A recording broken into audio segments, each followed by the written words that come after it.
Hi, I'm Chris. This is my pre-cam break-in video. Part 2, I'm going to break the cam in. We're just going to go over important things you need to know in case you're researching this, doing it right now, about to do it.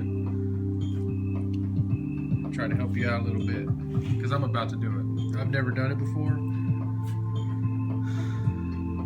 I've never done the cam break-in before, but a little bit older and I'm trying to do things better now, so thought I'd share it with everybody. Now, all I really know about it is that a long time ago, it didn't exist. Cam break-ins, exclusive cam break-ins, because the oil already had this. I don't know if it was added or it was already in the oil. And then at some point, they started taking it out of the oil. I'm not sure. I don't know 100%, but for some reason, when you buy a new cam, it comes with instructions to break it in, and then they sell this. Okay, so this is a crane cam. I had to buy crane lifters. They were a little more expensive. Don't put a crane cam in there and then buy the $32 set of lifters from China. Okay, because if something goes wrong, you're going to be blaming those lifters, and it would not have been worth it. Second, polish the lifter bores, clean them with an emery cloth until the lifters fit in there and spin freely. I did have one that if I wouldn't have done that on this engine, it would have caused problems. Okay, now we're going to get into adjusting the valves and finding top dead center. We're trying to find top dead center while we're in here adjusting valves. I've already marked it on when the head was off, but now we're going back and trying to find it again to make 100% sure. So when we hook our distributor up, this engine will start on the first try. So all you need to really know about finding top dead center is we're going to wait till this exhaust valve opens. So I'm going to spin the crank clockwise until the exhaust valve opens.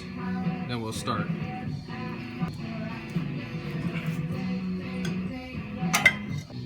Alright, well since this intake valve is closed, we know that this one's open, and we can go ahead and adjust the valve. So I'm going to go ahead and show you how to do that real quick. Okay, so whenever you're doing your adjusting your valves, you need to do it with the intake off, because you need to be able to see the plunger on the lifter, because when you take this play out, it's very easy to push that plunger in, and you need to get a feel of yourself to make damn sure you're not pushing that plunger in, and then you're going to put too big of a preload and cause all kinds of problems. So we're going to go ahead and loosen this one out. Get you a narrow socket because it can interfere the rocker arm.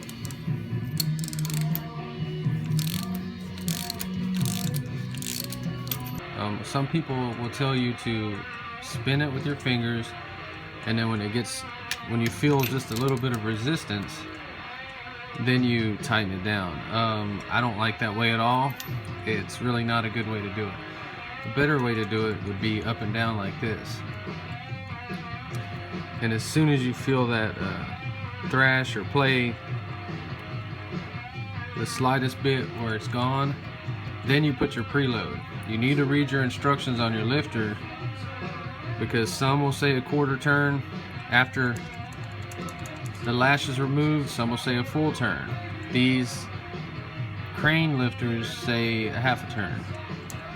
So we're gonna slowly tighten it down until it stops moving. See, that's why you need that. Be careful with the socket, not cause interference, give you a false reading. Let's do baby steps.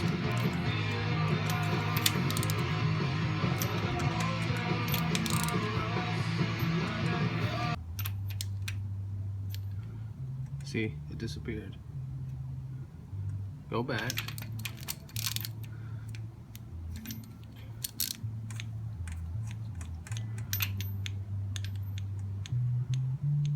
Just want you to really understand this. Turn small turns. Still a little bit. Small turn. Okay, it's gone. Still spins. but the lash is nearly gone.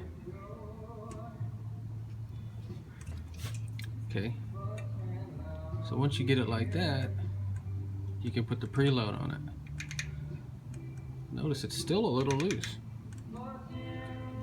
The way you do that, get you a starting point parallel to the block, 180-degree turn.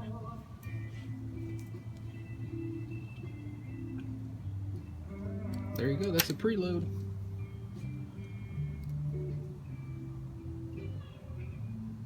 See, and after you put the preload on there, it's not super freaking tight. I mean, it has just the right amount of preload on it. But whenever all the oil comes in here, pumps that lifter up, it's going to take all the, it's going to take the slack out of it. But just showing you, it will have a little bit. It won't be like that. Alright, exhaust valve is going down. Now we're watching for this one to start going down and then close.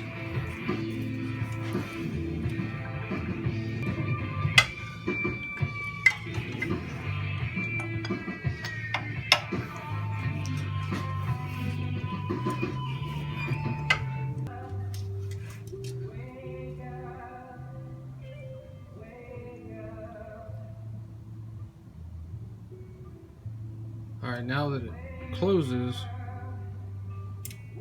then we're starting to look on our balance for that mark.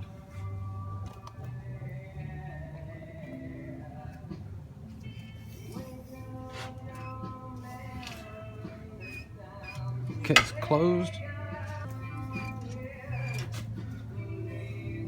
Now it's compressing. That the mark's coming up, and we're just making damn sure that that mark is on 0, and we know that that's top dead center.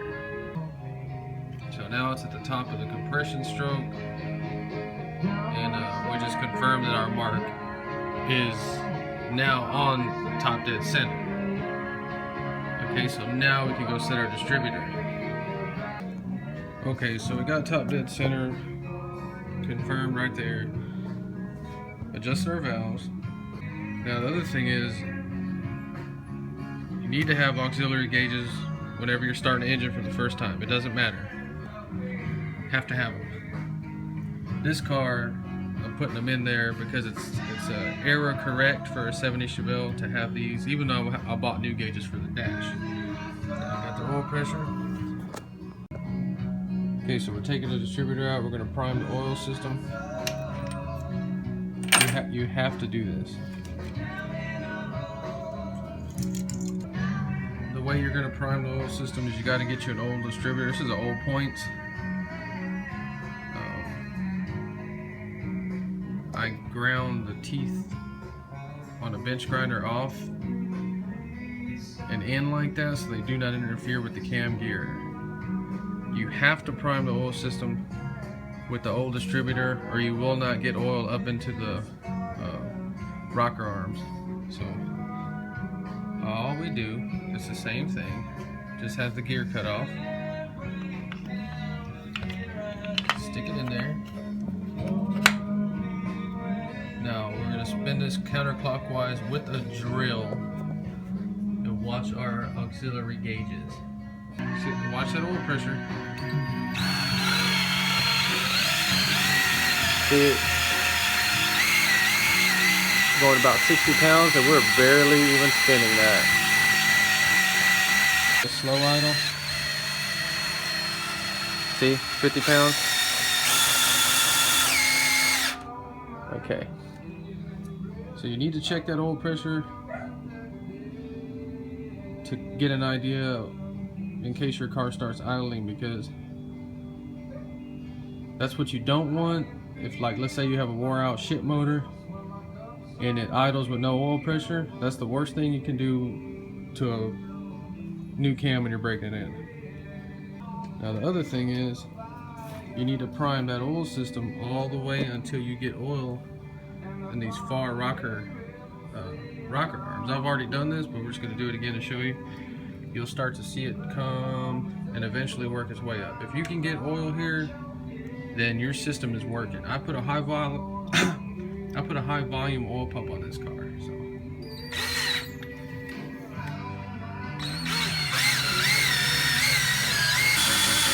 There we go.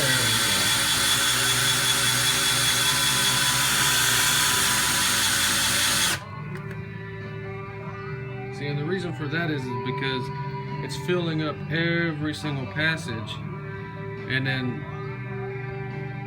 eventually this will be the last thing it can come out of. So you kind of get the idea. You prime it right before, so whenever that engine starts, it's got oil coming out right there. You saw how long it took for it to get there, so just to give you an idea of problems that can go wrong when starting an engine without priming the oil. The last step after you prime it, you're going to put the distributor in. This is some kind of, I don't know, man. I got it in a trade. It looks new, so I'm going to test it out. Yeah, I got Molly Lube like that. Yeah, I forgot to tell you, put that, well, if you read the instructions, you'll know about putting that assembly lube or Molly Lube all over everything.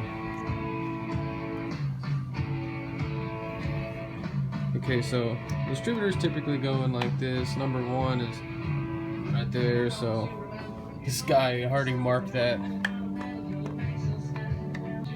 Okay, so that's the closest we could get it to stab. If you really want number 1 over there, you can point it in that direction. And it's connected to the cam gear right now. We have top dead center figured out, so we can spin this crank and it should drop in and stay pointed right here to number 1. Okay, I'm just going to crank it and you're just going to watch it fall in if it does.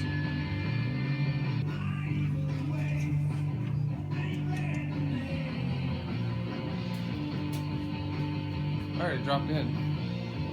Okay, see, we just turned it about, I don't know, 3/4 of a turn.